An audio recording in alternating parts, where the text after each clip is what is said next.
14 अगस्त 2023 mint के एक newspaper में विवेक देबरॉय, जो प्रधानमंत्री नरेंद्र मोदी के इकोनॉमिक एडवाइजर हैं, वो ये कहते हैं कि हिंदुस्तान को अब एक नए संविधान की जरूरत है। 2024 के जनरल इलेक्शंस में नरेंद्र मोदी जी ने कहा था अब की बार 400 पार।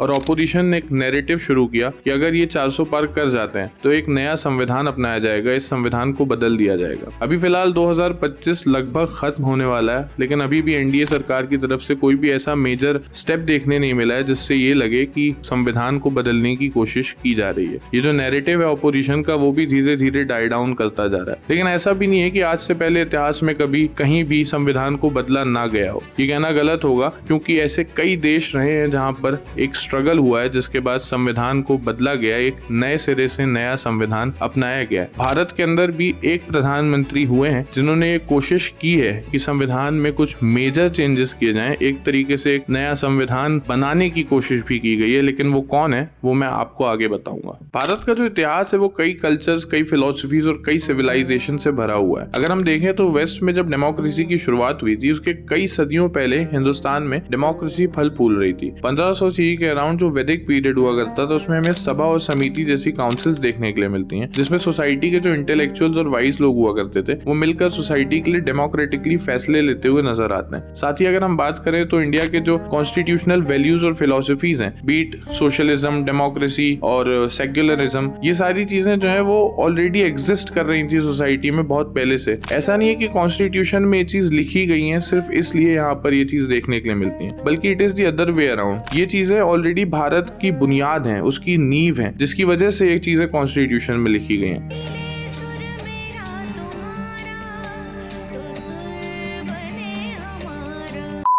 भारत का जो संविधान है वो basically Indian way of life के साथ परफेक्टली अलाइन करता है और कई सेंचुरीज तक ये रेलेवेंट रहने वाला है। इस संविधान की एक खासियत ये भी है कि ये काफी फ्लेक्सिबल है, यानी जरूरत के हिसाब से इसमें कुछ अमेंडमेंट्स किए जा सकते हैं, बदलाव किए जा सकते हैं। हमारे जो कॉन्स्टिट्यूशनल मेकर्स थे वो ये चीज जानते थे कि समय के साथ सोसाइटी में जो बदलाव आएंगे उसके साथ कॉन्स्टिट्यूशन को अलाइन करने के लिए कुछ अमेंडमेंट्स, कुछ बदलाव करने की जरूरत पड़ेगी संविधान में। इसलिए संविधान खुद सरकारों को ये ताकत देता है कि कुछ चीजें ऐसी हैं जिनको वो चेंज कर सकें, उनको बदल सकें थ्रू अमेंडमेंट। कॉन्स्टिट्यूशन का जो आर्टिकल 368 है वो अमेंडमेंट की बात करता है और उसमें बताया गया कि किन किन तरीकों से अमेंडमेंट किया जा सकता है कॉन्स्टिट्यूशन का। लेकिन ये जो अमेंडमेंट का प्रोविजन है कॉन्स्टिट्यूशन के अंदर, वो किसी भी सरकार को ये ताकत नहीं देता कि वो पूरा का पूरा कॉन्स्टिट्यूशन ही बदल कर रख दे। अगर हम अमेंडमेंट्स की बात करें तो लगभग अभी तक 106 से 107 अमेंडमेंट्स कुछ हो चुके हैं, जिनमें से ज्यादातर लगभग 70 से 80 अमेंडमेंट्स जो हैं वो खुद कांग्रेस के दौर में हुए हैं, ना कि बीजेपी के दौर में। 1973 में केशवानंदा भारती केस का जजमेंट आया था, जिसमें सुप्रीम कोर्ट ने कहा था कि जो सरकार है वो संविधान में सब कुछ बदल सकती है सिवाय उसके बेसिक स्ट्रक्चर के। लेकिन कॉन्स्टिट्यूशन में ये चीज कहीं भी नहीं लिखी गई है कि जो बेसिक स्ट्रक्चर है कॉन्स्टिट्यूशन का वो क्या है। लेकिन उसकी जो फिलॉसफी है उससे हमको समझ में आता है कि कॉन्स्टिट्यूशन का मूल ढांचा यानी बेसिक स्ट्रक्चर क्या है। फॉर एग्जाम्पल, जो सेक्युलरिज्म की बात हम करते हैं वो एक तरीके से मूल ढांचा है कॉन्स्टिट्यूशन का, क्योंकि हिंदुस्तान जो है, भारत जो है, वो हमेशा से ही पंथ निरपेक्ष राष्ट्र रहा है, जिसने हर तरह के आइडियाज, फिलोसफीज और हर तरह के धर्म को अपनाया है और बराबरी का दर्जा भी दिया है। साथ ही साथ जो सुप्रीम कोर्ट है उसने भी खुद कई सारे जजमेंट्स के थ्रू ये चीजें बताई हैं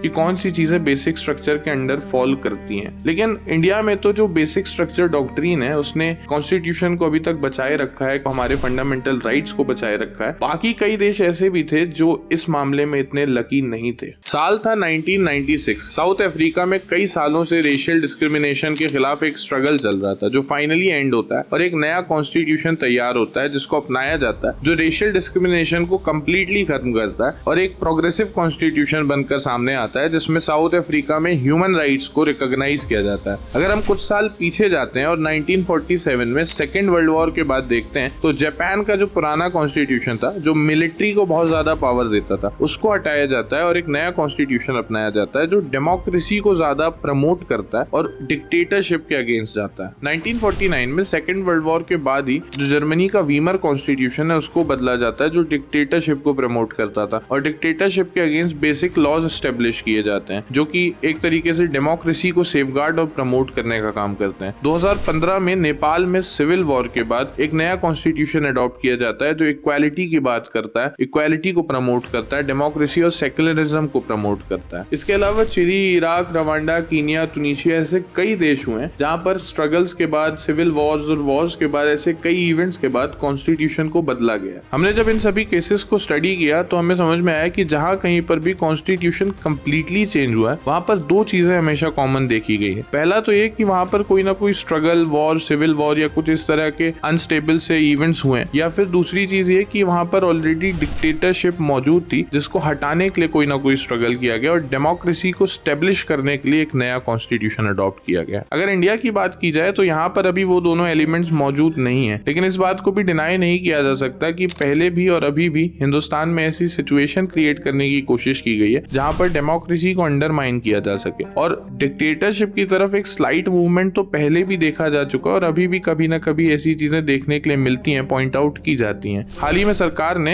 एंटी थेफ्ट ऐप के नाम पर एक संचार साथी ऐप लाया है जो इस तरह का सर्वेलेंस आपके ऊपर लगाता है कि आप इमेजिन भी नहीं कर सकते। अगर हम एनसीआरबी का डेटा देखें तो पिछले 4-5 सालों में जिस तरह से हेट क्राइम बढ़ा है, ये सरकारी आंकड़े, आप खुद जाकर इसको वेबसाइट पर चेक कर सकते हैं। Beat crime against women, beat crime against Dalit, beat crime against Muslims, ये सारी चीजें बहुत कंसर्निंग है। इंडिया को ये डेवलपमेंट और ग्रोथ में बहुत ज्यादा पीछे भी ढकेलने का काम करता है और साथ ही साथ एक स्टेज सेट करता है डिक्टेटरशिप के लिए और डेमोक्रेसी के अगेंस्ट। अगर संविधान को बदलने की बात की जाए तो अभी तक सबसे पहले और सबसे ज्यादा कोशिश किसी ने की संविधान को बदलने की भारत के अंदर, वो नाम है इंदिरा गांधी। इंदिरा गांधी के दौर में 1976 में 42nd कॉन्स्टिट्यूशनल अमेंडमेंट लाया गया था जिसमें डायरेक्टली बेसिक स्ट्रक्चर और फंडामेंटल राइट्स पर अटैक किया गया था। इनफैक्ट उसमें इतने सारे प्रोविजंस कॉन्स्टिट्यूशन के बदलने की कोशिश की गई थी कि उसको मिनी कॉन्स्टिट्यूशन बुलाया जाने लगा। बट फॉर्चुनेटली 2 सालों बाद मोरारजी देसाई जी की गवर्नमेंट ने जो भी कंसर्निंग और रॉन्ग प्रोविजंस थे उस अमेंडमेंट के, उनको रिवर्स कर दिया। अगर हम करंट एनडीए गवर्नमेंट की बात करें, उनके एटीट्यूड और उनकी पॉलिसीज को देखें, उनके एग्जीक्यूशन को देखें, तो हमें ये चीज समझ में आएगी कि कहीं ना कहीं they are moving towards the same fate, towards the same thing. And unfortunately इस बार हमारे पास कोई स्ट्रॉन्ग ऑपोजिशन भी नहीं है। इन तमाम चीजों से ज्यादा खतरनाक एक और चीज है जो आज के टाइम पे बहुत ज्यादा कॉमन है, and that is passing bills without proper deliberation. सरकार को इतना ज्यादा सपोर्ट जनता से मिलता आ रहा है कि they think that they can do anything, उनके पास इतना कॉन्फिडेंस है। बट द प्रॉब्लम है कि कोई भी पॉलिसी अगर प्रॉपर डेलिब्रेशन और प्रॉपर डिस्कशन के साथ पास नहीं की जाएगी, कोई भी बिल अगर पास नहीं किया जाएगा डिस्कशन के साथ, तो उसके जो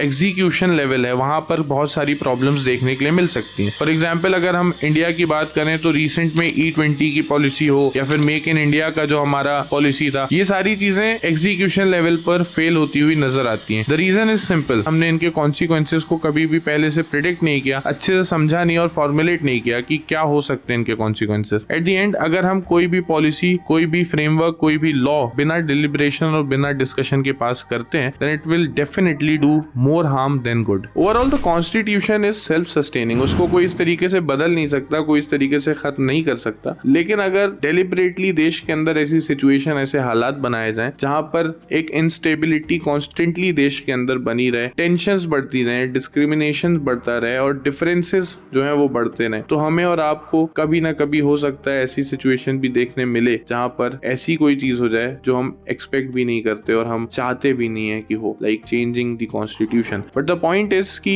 eight the end of the day हमारा काम ये होना चाहिए कि हम जो भी डिफरेंसेस हैं उनको ब्रिज करें आपस में, क्योंकि जब तक ये डिफरेंसेस फिल नहीं होंगे, ब्रिज नहीं होंगे, तब तक पॉलिटिक्स वहां पर नाचती रहेगी। क्योंकि कोई भी वॉइड जो होता है ना, उसको कोई ना कोई जरूर फिल करता है। तो अगर सोसाइटी में लोगों के बीच वॉइड्स हैं तो उसको पॉलिटिक्स फिल करेगी, and that will be more dangerous than anything ever.